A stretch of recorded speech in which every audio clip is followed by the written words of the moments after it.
Sumainyo ang Panginoon. At sumaiyo rin.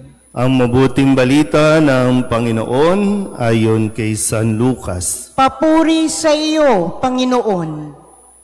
Noong panahong iyon, sinabi ni Jesus sa mga Pariseo, may isang mayamang nagdaramit ng mamahalin at saganang-sagana sa pagkain araw-araw.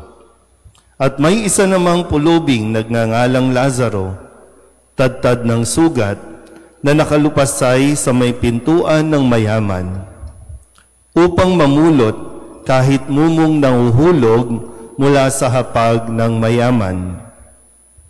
At dooy nilalapitan siya ng aso at dinidilaan ang kanyang mga sugat.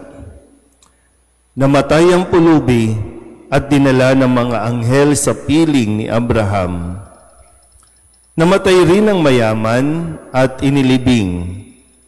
Sa gitna ng kanyang pagdurusa sa Hades, tumingala ang mayaman at kanyang natanaw sa malayo si Abraham, kapiling si Lazaro, at sumigaw siya, utusan ninyo si Lazaro na isawsaw sa tubig ang dulo ng kanyang daliri at palamigin sa aking dila, sapagkat naghihirap ako sa apoy na ito.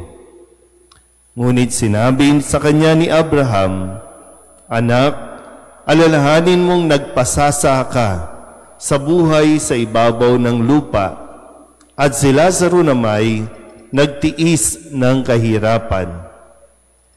Ngunit ngayon, inaaliw siya rito, samantalang ikaw naman inagdurusa.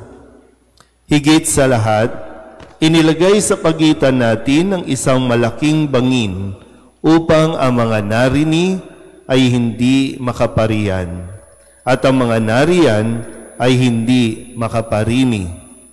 At sinabi ng mayaman, kung gayon po, Amang Abraham, ipinamamanhik ko sa inyong papuntahin si Lazaro sa bahay ng aking ama, sapagkat ako'y may 5 kapatid na lalaki.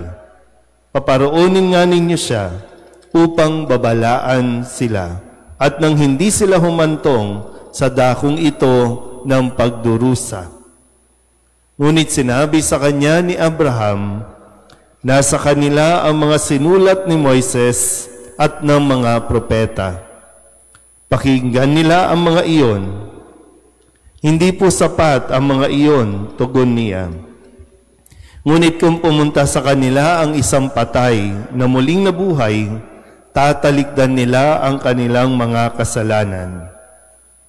Sinabi sa kanya ni Abraham, kung ayaw nilang pakinggan ang sinulat ni Moises at ng mga propeta, hindi rin nila paniniwalaan kahit ang isang patay na muling nabuhay. Ang mabuting balita ng Panginoon. Pinupuri ka namin, Panginoong Hesukristo. Isang magandang umaga po sa inyong lahat.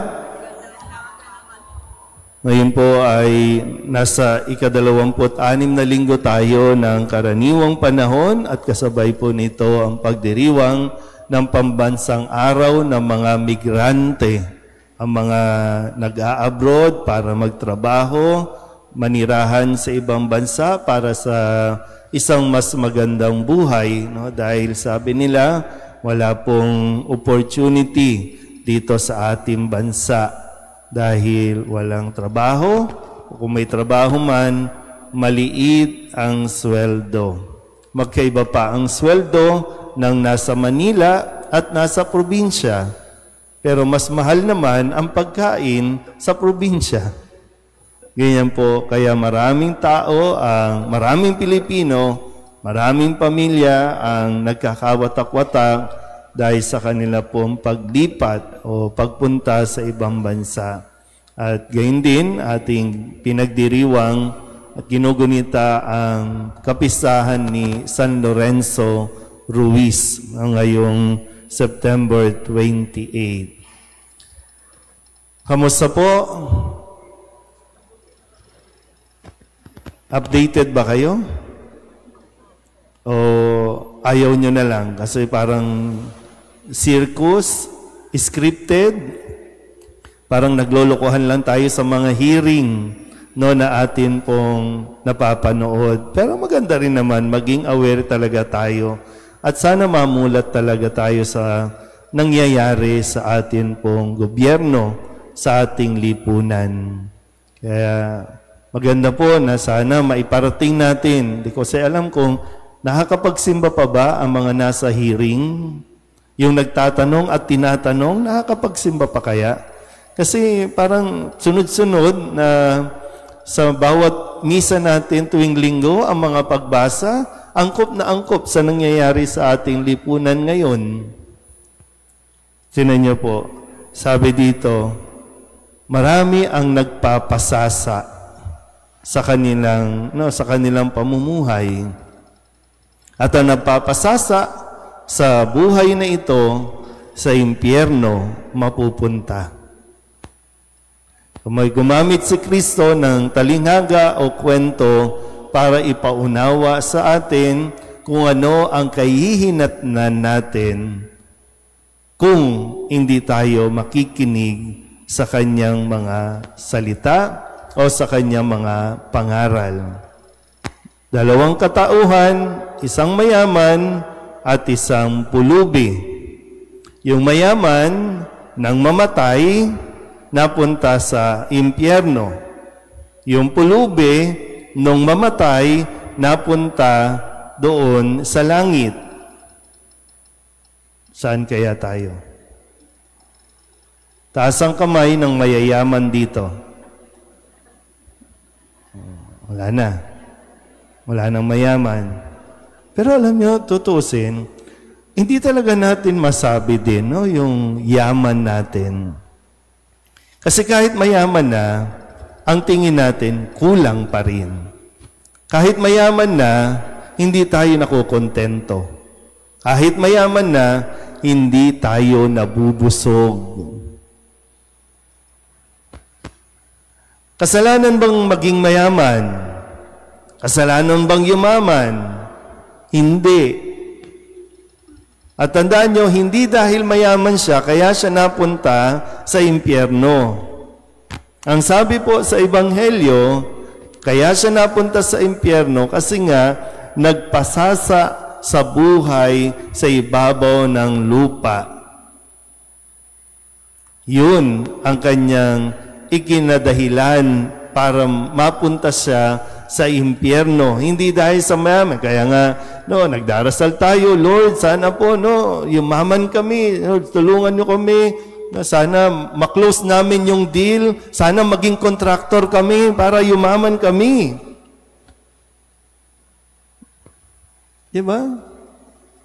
Hindi masamang maging mayaman. Pero kapag mayaman na tayo, ano ang nangyayari sa atin? Bakit tayo nababago? Bakit yung ugali natin, yung mayaman nga tayo, pero nagiging makasarili naman tayo? Yung pulubi, si Lazaro, hindi siya napunta sa langit dahil siya ay mahirap. Kasi walang gustong dito sa atin, wala sino man sa atin gustong maging mahirap.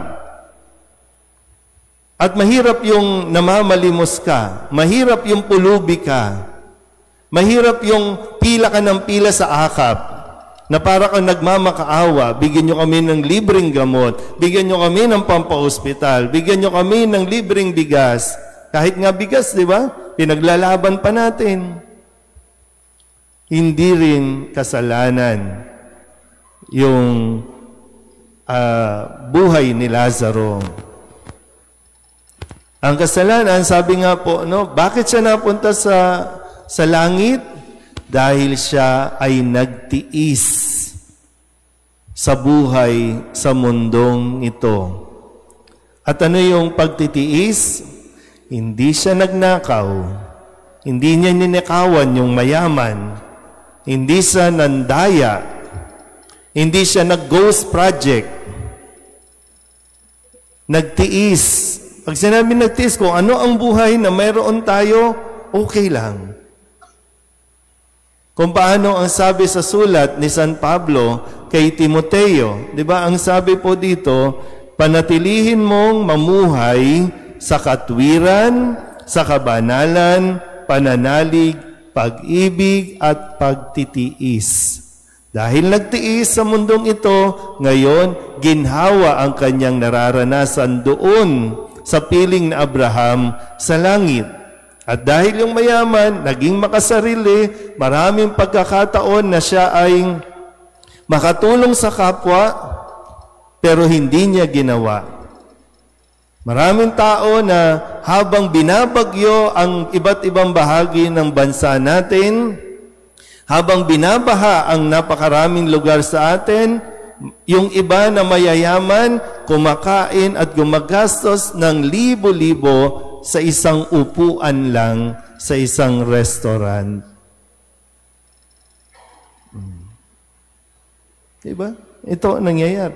Pero sabi nga, no, ibinibigay ito hindi para i-judge ang sino man sa atin. Ibinibigay ang kwentong ito para matuto tayo, mapaalalahanan tayo. Kasi mahirap magsisi sa huli. Magsisi ka man, huli na.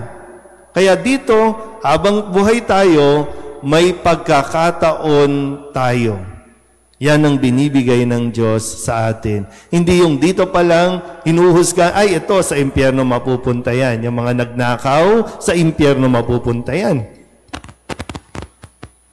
Hindi ganoon ang Panginoon. Kaya nga, no, sana ma-realize ng bawat isa sa atin na maitama natin yung ating pagkakamali.